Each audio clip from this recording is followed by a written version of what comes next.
I now give the floor to the distinguished representative of Pakistan to introduce an address by the head of government.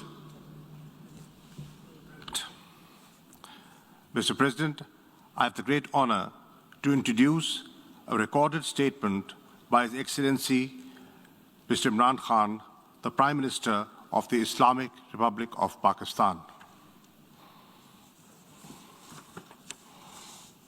Bismillah ar-Rahman ar-Rahim. Iyaka na'budu wa iyaka nasta'in. Mr. President, I congratulate you on assuming the presidency of the 76th session of the General Assembly. I also wish to express appreciation for the significant achievements of your predecessor, Volkan Bozkır, who guided the Assembly skillfully under the difficult circumstances imposed by the COVID-19 pandemic. Mr. President, the world is facing triple challenge of the COVID-19, the accompanying economic crisis, and the threats posed by climate change. The virus does not discriminate between nations and people, nor do the catastrophes imposed by uncertain weather patterns. The common threats faced by us today not only expose the fragility of the international system, they also underscore the oneness of humanity.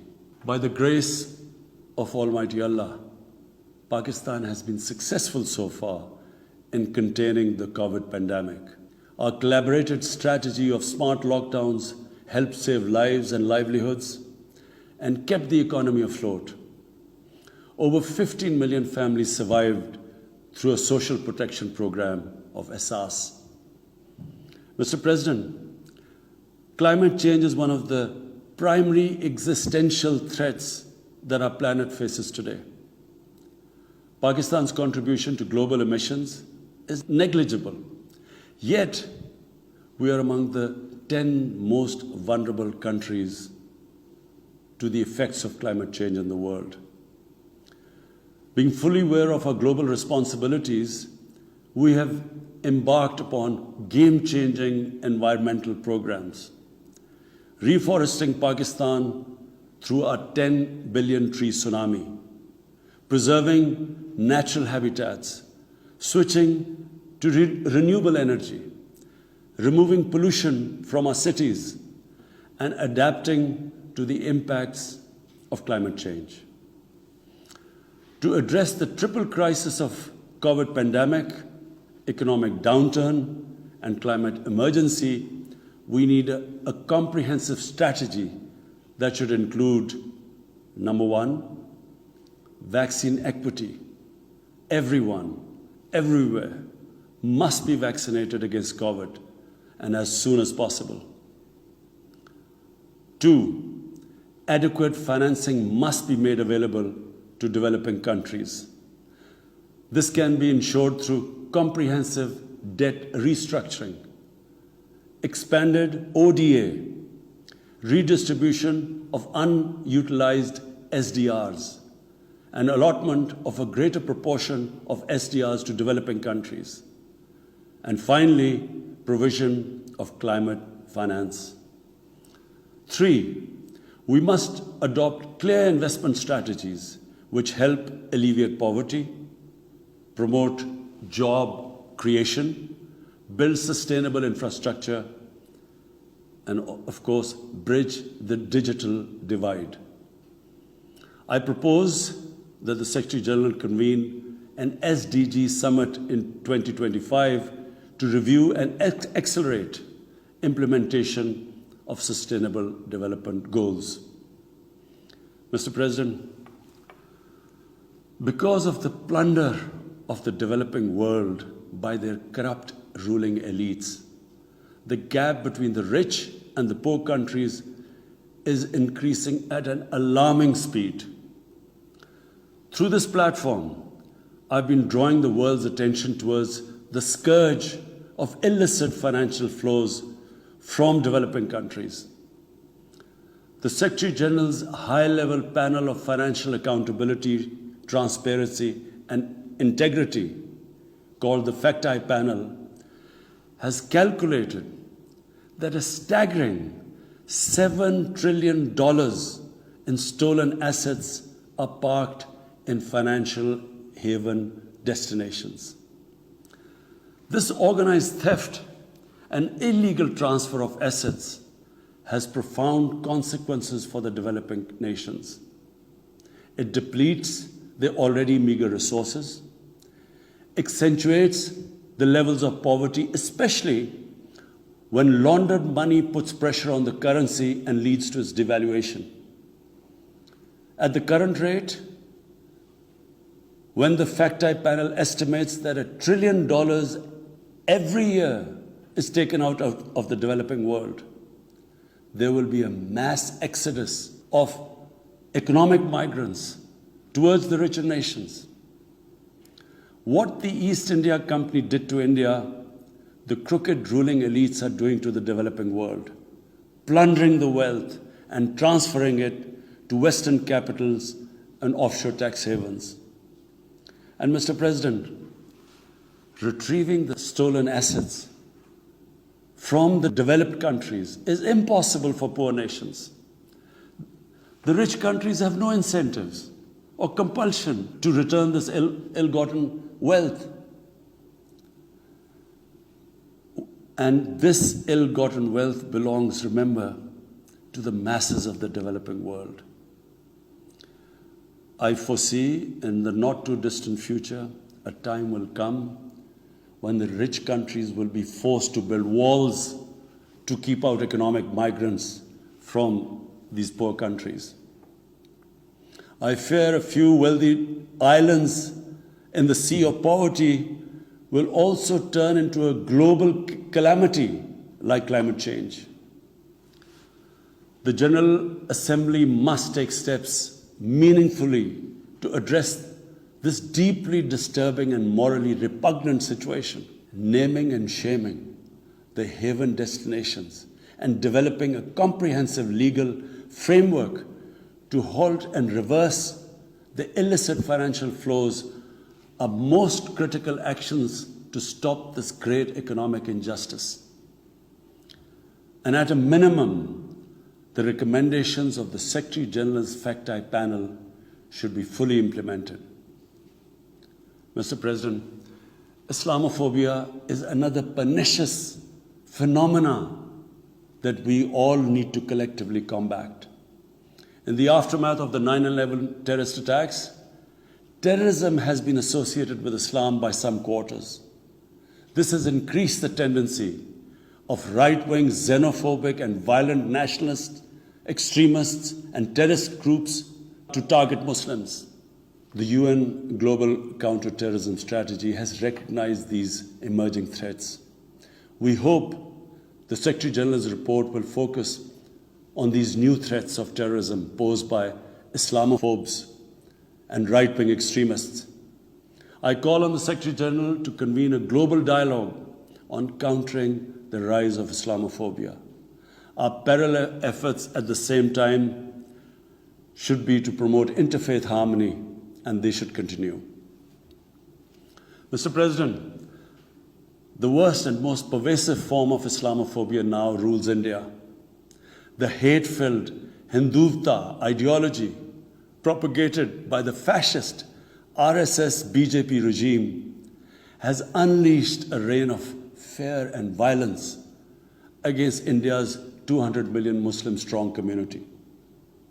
Mob lynching by cow vigilantes, frequent pogroms such as the one in New Delhi last year, discriminatory citizenship laws to purge India of Muslims, and a campaign to destroy mosques across India and obliterate its Muslim heritage and history are all part of this criminal enterprise. New Delhi has also embarked on what it ominously calls the final solution for Jammu and Kashmir dispute. It has undertaken a series of illegal and unilateral measures in occupied Jammu and Kashmir since 5th August 2019. It has unleashed a reign of terror, by an occupation force of 900,000. It has jailed senior Kashmiri leadership, imposed a clampdown on media and internet, violently suppressed peaceful protest, abducted 13,000 young Kashmiris and tortured hundreds of them. It has extrajudicially killed hundreds of innocent Kashmiris in fake encounters and imposed collective punishments by destroying entire neighborhoods and villages. We had unveiled a detailed dossier on gross and systematic violations of human rights by the Indian security forces in occupied Jammu and Kashmir. This repression is accompanied by illegal efforts to change the demographic structure of the occupied territory and transform it from a Muslim majority into a Muslim minority. Indian actions violate the resolutions of the United Nations Security Council on Jammu and Kashmir. The resolutions clearly prescribe that the final disposition of the disputed territory should be decided by its people through a free and impartial plebiscite held under the UN auspices. India's action in occupied Jammu and Kashmir also violate international human rights and humanitarian laws, including the Fourth Geneva Convention, and amount to war crimes and crimes against humanity. It is unfortunate, very unfortunate, that the world's approach to violations of human rights lack even-handedness and even are selective. Geopolitical considerations or corporate interests, commercial interests, often compel major powers to overlook the transgressions of their affiliated countries. Such double standards, and the most glaring in case of India, where this RSS-BJP regime is being allowed to get away with human rights abuses with complete immunity. The most recent example of Indian barbarity was the forcible snatching of the mortal remains of the great Kashmiri leader, Sayyid Ali Shah Gilani, from his family, denying him a proper Islamic funeral and burial in accordance with his wishes and the Muslim tradition. Devoid of any legal or moral sanction, this action has been against the basic norms of human decency. I call on this General Assembly to demand that Sayyid Gilani's mortal remains be allowed to be buried in the cemetery of martyrs with the appropriate Islamic rites. Mr. President, Pakistan desires peace with India as with all its neighbors. But sustainable peace in South Asia is contingent upon resolution of the Jammu and Kashmir dispute in accordance with the relevant United Nations Security Council resolutions and the wishes of the Kashmiri people. Last February, we reaffirmed the 2003 ceasefire understanding along the line of control. The hope was that it would lead to a rethink of the strategy in Delhi. Sadly, the BJP government has intensified repression in Kashmir and continues to vitiate the environment by these barbaric acts. The onus remains on India to create a conducive environment for meaningful and result-oriented engagement with Pakistan. And for that, it must do, number one, reverse its unilateral and illegal measures instituted since 5th August 2019. Secondly, stop its oppression and human rights violations against the people of Kashmir.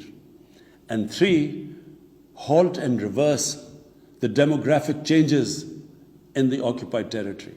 It is also essential to prevent another conflict between Pakistan and India. India's military buildup, development of advanced nuclear weapons, and acquisition of destabilizing conventional capabilities can erode mutual deterrence between the two countries. And now, Mr. President, I want to talk about Afghanistan. the current situation in Afghanistan, for some reason, Pakistan has been blamed for the turn of events by politicians in the United States and some politicians in Europe. From this platform, I want them all to know the country that suffered the most, apart from Afghanistan, was Pakistan when we joined the US war on terror after 9/11. 80,000 Pakistanis died. $150 billion was lost to our economy. There were 3.5 million internally displaced Pakistanis. And why did this happen? In the 80s, Pakistan was a frontline state in fighting against the occupation of Afghanistan.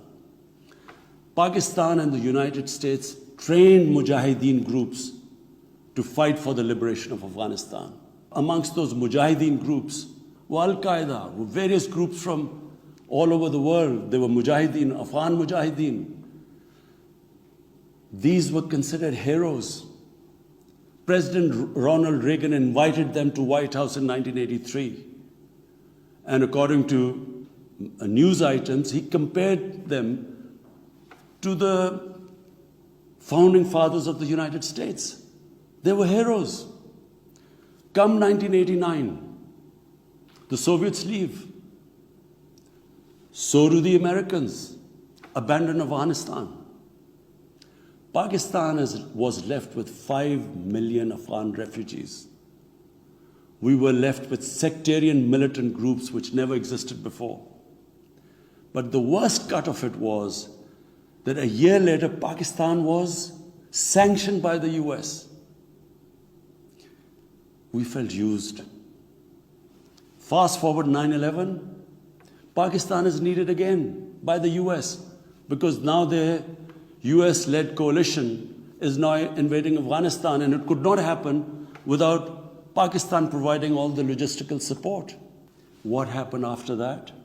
The same mujahideen that we had trained that fighting foreign occupation was a sacred duty, a holy war or jihad, they turned against us. We were called collaborators. They declared jihad on us. Then all along the tribal belt bordering Afghanistan, the Pakistan semi-autonomous tribal belt, where no Pakistan army had been since our independence, they had strong sympathies with the Taliban, Afghan Taliban, not because of their religious ideology, but because of Pashtun nationalism, which is very strong. Then there were 3 million Afghan refugees still in Pakistan, all Pashtuns, living in camps, 500,000, the biggest camp, 100,000 camps. They all had affinity and sympathies with the Afghan Taliban. So what happened? They too turned against Pakistan. For the first time, we had militant Taliban in Pakistan. And they too attacked Pakistan government. When our army went in the tribal areas for the first time in our history, whenever an army goes into civilian areas, there's collateral damage. So there was collateral damage, which multiplied the militants to seek revenge. But not just that. The world must know that in Pakistan, there were 480 drone attacks conducted by the US. 480 drone attacks. And we all know that drone attacks are not that precise. They cause more collateral damage than the militants they are targeting. So, who did the people whose relatives were being killed? Who did they seek revenge? Against Pakistan. Between 2004 and 2014, there were 50 different militant groups attacking the state of Pakistan. At one point, people like us were worried that will we survive this? There were bombs going all over Pakistan. Our capital was like a fortress. Had it not been for one of the most disciplined army in the world and one of the best intelligence agencies in the world, I think Pakistan would have gone down. So when we hear this at the end, there's a lot of worry about in the US about taking care of the people who helped them, the interpreters and everyone who helped the US. What about us? The only reason we suffered so much was because we became an ally of the US, of the coalition in the war against Afghanistan, where there were attacks being conducted from Afghan soil into Pakistan.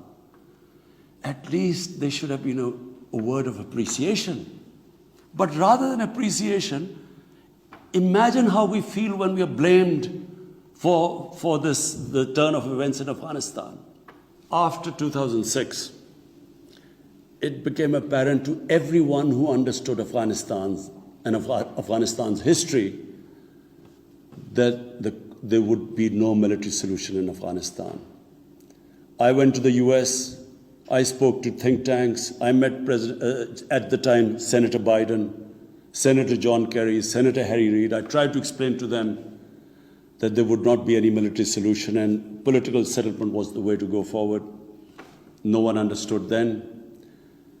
And unfortunately, in trying to force a military solution is where US went wrong. And if today,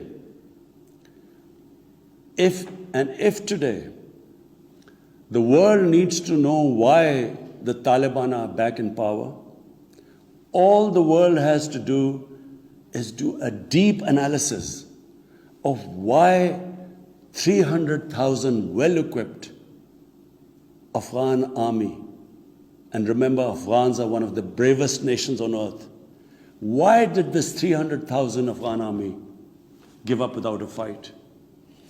The moment a deep analysis of this is done, the world would know why the Taliban are back in power, and it's not because of Pakistan. So, Mr. President, right now, the whole world community should think, what is the way ahead? There are two paths we can take. If we neglect Afghanistan right now, according to the UN, half the people of Afghanistan are already vulnerable. And by next year, almost 90% of people in Afghanistan will go below the poverty line. There's a huge humanitarian crisis looming ahead. And this will have serious repercussions, not just for the neighbors of Afghanistan, but it will have repercussions everywhere if a destabilized, a chaotic Afghanistan again becomes a safe haven for international terrorists. The reason why the US came to Afghanistan in the first place. So therefore, there is only one way to go. We must strengthen this current government, stabilize it, for the sake of the people of Afghanistan. What have the Taliban promised? They will respect human rights.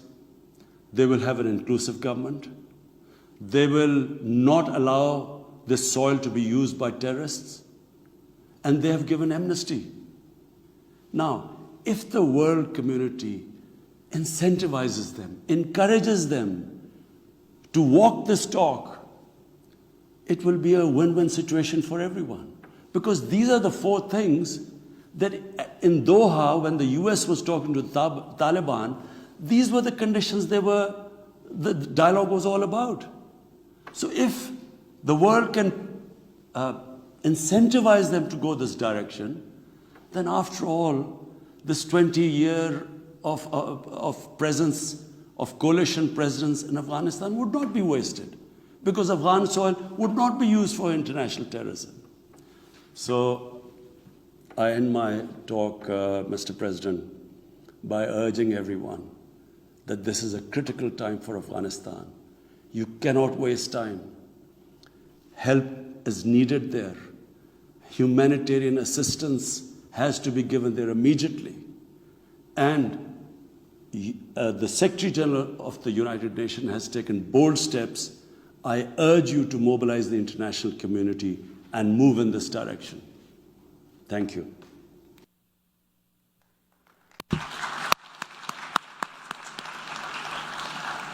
On behalf of the General Assembly, I wish to thank the Prime Minister of the Islamic Republic of Pakistan for the statement just made.